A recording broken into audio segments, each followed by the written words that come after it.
صلی اللہ علیہ وآلہ وسلم کی حدیث مبارکہ ہے کہ ہر انسان گناہگار ہے، اور ان گناہگار انسانوں میں بہتر وہ ہے کہ جو توبہ کر لے۔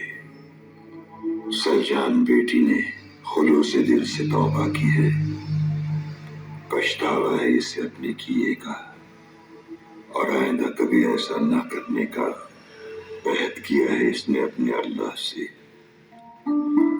نبی کریم صلی اللہ علیہ وآلہ وسلم نے فرمایا، اصل توبہ وہی ہے کہ انسان گناہ کی جانب دوبارہ نہ پلٹے، بالکل اسی طرح جیسے چھتے سے نکلا ہوا شہد کبھی بھی اس چھتے میں واپس نہیں جا سکتا۔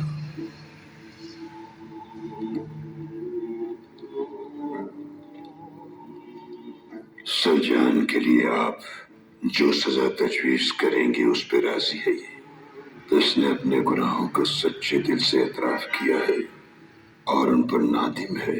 اس نے دل میں رکھنے کے بجائے اقرار کیا ہے خلوص سے۔